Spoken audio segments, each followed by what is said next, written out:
यह कहानी एक छोटे से गांव के चौपाल पर आधारित है, जहां गांव के लोग अपनी समस्याओं को लेकर एकत्र होते हैं। रामू, सुरेश और गीता तीनों गांव में महत्वपूर्ण सदस्य हैं, जिनका गांव के विकास और समस्याओं के समाधान में असम योगदान होता है। कहानी का मुख्य तत्व चौपाल है, जो न केवल एक बैठक का स्थान है, बल्कि वह गांव के जीवन का अभिन्न हिस्सा है। कहानी में गांव के लोगों के संघर्ष, उनके सामाजिक और व्यक्तिगत मुद्दों और चौपाल पर होने वाली बहसों में दिखाया गया है। रामू, सुरेश और गीता के बीच की बातचीत और उनके विचारों का आदान प्रदान गांव के विकास की दिशा तय करता है।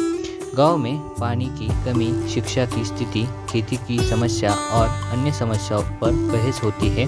रामू के सरल और शांतिपूर्ण विचार, सुरेश के अनुभव और गीता के जागरूकता फैलाने वाले दृष्टिकोण के बीच संतुलन बैठना गांव के लिए महत्वपूर्ण होता है।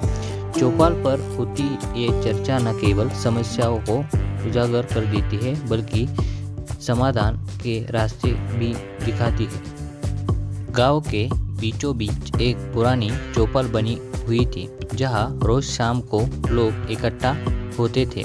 यहाँ पर गांव के वृद्ध, जवान, बच्चे, महिलाएं सभी मिलकर अपनी दिन भर की घटनाओं और समस्याओं पर चर्चा करते थे। यह जगह गांव की सामाजिक संरचना को केंद्र बन चुकी थी। रामू अपनी खेतों से काम करके थककर चौपाल पर आता। वह गांव के दूसरे लोगों के तरह ही चौपाल में बैठकर अक्सर हो रही चर्चाओं में हिस्सा लेता। उसकी सोच बहुत सरल थी। वह मानता था कि कोई भी समस्या अगर ईमानदारी से हल की जाए तो उसका समाधान मिल ही जाता है। सुरेश, जो गांव की मुखिया था, हमेशा अपने अनुभव और जिम्मेदारी का बोझ लेकर चौपाल पर आता था। उसकी बातें गांव के लोगों के लिए महत्वपूर्ण मानी जाती थी, लेकिन कभी कभी उसकी कठोरता और रूखापन कुछ लोगों को नापसंद होता। फिर भी उसकी जिम्मेदारी उसे गांव की हर समस्या को हल करने के लिए प्रेरित करती थी। गीता, जो गांव की शिक्षिका थी, हर शाम चौपाल पर अपने स्कूल के बच्चों के बारे में बताती थी और उसे लगता था कि अगर गांव के लोग एकजुट होकर शिक्षा, समानता और सामाजिक बदलाव के लिए काम करें तो गांव का विकास हो सकता है। वह चौपाल में होने वाली बहसों में अपने विचार रखती और लोगों को जागरूक करने के लिए कोशिश करती। एक दिन गांव में पानी की बहुत बड़ी कमी हो गई। नहरों में पानी सूखने लगा और खेतों में बुआई नहीं हो पा रही थी। यह समस्या गांव के हर परिवार को प्रभावित कर रही थी। लोग चौपाल पर एकत्र हुए और इस मुद्दे पर चर्चा शुरू हुई। सुरेश ने कहा, हमारे पास सीमित जल स्रोत है। हमें अब सरकार की मदद की उम्मीद नहीं करनी चाहिए। हमें खुद ही इस समस्या का हल ढूंढना चाहिए। हमें न जल स्रोत की खोज करनी होगी और वर्षा जल संचयन की व्यवस्था करनी होगी। रामू ने शांतिपूर्वक कहा, सुरेश जी, यह अच्छा है कि आप जल संचयन की बात कर रहे हैं, लेकिन क्या हम इस समस्या का समाधान सिर्फ कठोर उपायों से कर सकते हैं? क्या अगर हम गांव के लोगों को जागरूक करें और जल की बचत के उपायों को अपनाएं तो समस्या का समाधान नहीं हो सकता? गीता ने कहा, रामू भाई, तुम ठीक कहते हो। अगर हम बच्चों और महिलाओं को जल बचाने के लिए उपाय सिखाएंगे तो आने वाली पीढ़ी को इस संकट से निपटने के लिए तैयार किया जा सकता है। हमें स्कूल में इस पर शिक्षा देने की ज़रूरत है। चौपाल पर यह चर्चा गहरी होती जा रही थी।